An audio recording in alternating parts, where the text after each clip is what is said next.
Welcome to travel and food diaries. ഇന്ന് ഞാനിവിടെ ഉണ്ടാക്കുന്നത് തൃശ്ശൂർക്കാരുടെ സ്പെഷ്യലും ഫേവറേറ്റുമായ വറുത്തരച്ച ബീഫും കായും കറിയാണ്.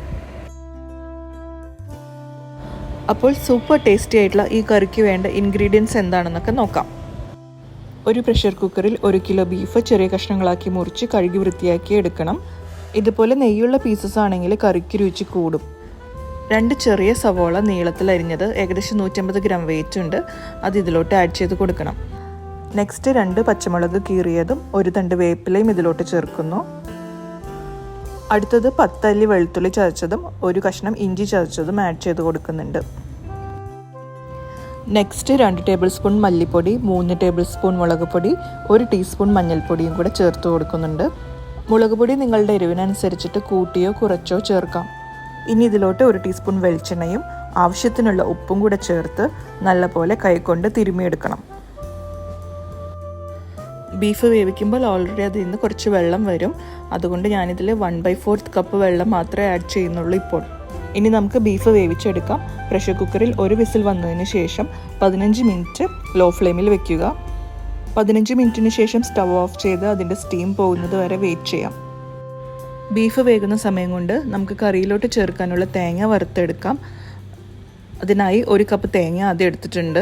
ഇനി ഇതിലോട്ട് 10 അല്ലി ചുവന്നുള്ളി എരിഞ്ഞത്, ചെറിയ ചുവന്നുള്ളി ആണെങ്കിൽ 15 എണ്ണം വരെ എടുക്കാം. നെക്സ്റ്റ് 1 തണ്ട് കറിവേപ്പിലയും 1 പച്ചമുളക് ചെറുതായി അരിഞ്ഞത് എടുത്തിട്ടുണ്ട്. 1 കഷ്ണം ഇഞ്ചി നീളത്തിലരിഞ്ഞതും 5 അല്ലി വെളുത്തുള്ളി നീളത്തിലരിഞ്ഞതും കൂടെ ഇതിലോട്ട് ചേർക്കുന്നു. ഒരു നോൺ സ്റ്റിക്ക് പാനിൽ 2 ടേബിൾ സ്പൂൺ വെളിച്ചെണ്ണ ചേർത്തതിന് ശേഷം തേങ്ങയും മറ്റു ചേരുവകളും ചേർക്കുക. തേങ്ങ ഒരു ഗോൾഡൻ ബ്രൗൺ കളർ ആവുന്നത് വരെ ഇളക്കി കൊടുക്കണം. ചെറുതീയിൽ വേണം ഇത് റോസ്റ്റ് ചെയ്തെടുക്കാനായിട്ട്. തേങ്ങ വറുത്ത് വന്നിട്ടുണ്ട്. ഇത് കരിഞ്ഞു പോകാതെ ശ്രദ്ധിക്കണം.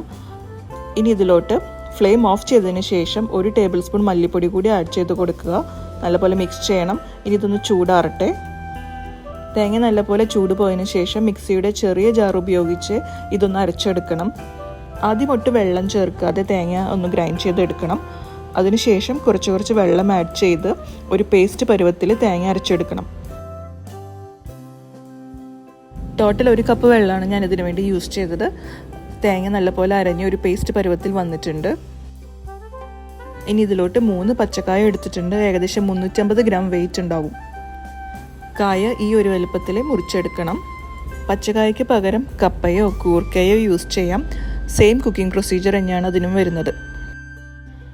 ബീഫ് നല്ലപോലെ വെന്ത് കുക്കറിൽ നിന്ന് സ്റ്റീമൊക്കെ പോയിട്ടുണ്ട്. ഈ ഒരു സമയത്ത് നമുക്ക് കായ ആഡ് ചെയ്യാം. അതിനൊപ്പം തന്നെ ഉപ്പും കൂടെ ഒന്ന് നോക്കിക്കോളൂ. ഉപ്പ് കുറവുണ്ടെങ്കിൽ കുറച്ച് ഉപ്പും കൂടെ ഇട്ട് കൊടുക്കാം. വെള്ളം ഇനി ആഡ് ചെയ്യേണ്ട ആവശ്യമില്ല. ഇതിൽ ഓൾറെഡി നല്ല വെള്ളമുണ്ട്. ഒന്ന് ഇളക്കി കൊടുത്തിട്ട് വീണ്ടും പ്രഷർ കുക്കറിൽ വെച്ച് നമുക്കൊന്ന് വേവിച്ചെടുക്കാം.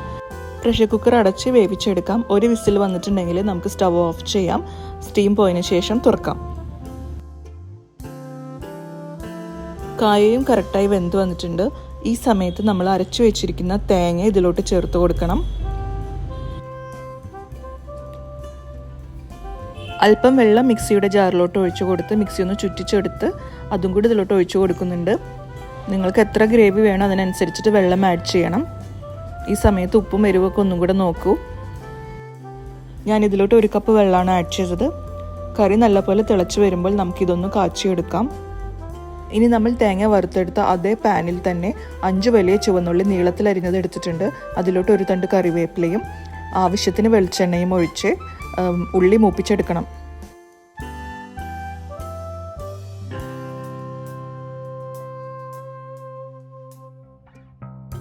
ഉള്ളി നല്ലപോലെ ഫ്രൈ ചെയ്ത് വരുന്ന സമയത്ത് 2 ടീസ്പൂൺ ഗരം മസാല ആഡ് ചെയ്യണം.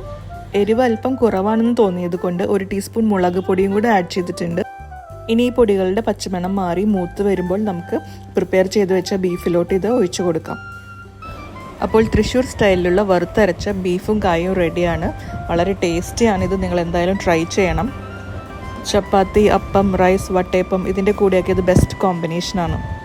ക്രിസ്തുമസിനും ഈസ്റ്ററിനും ബ്രേക്ക്ഫാസ്റ്റ് ടൈമിൽ വട്ടയപ്പവും ബീഫ് കായക്കറിയും മസ്റ്റായിട്ട് വീട്ടിലുണ്ടാവും. അപ്പോൾ ഇത്തവണത്തെ ക്രിസ്തുമസിന് ബീഫും കായും നിങ്ങൾ വീട്ടിലുണ്ടാക്കി നോക്കിക്കോളൂ. വട്ടയപ്പത്തിൻ്റെ വീഡിയോ ഞാൻ ഉടനെ തന്നെ പോസ്റ്റ് ചെയ്യാം.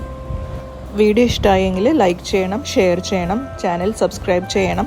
Thank you for watching. Bye bye.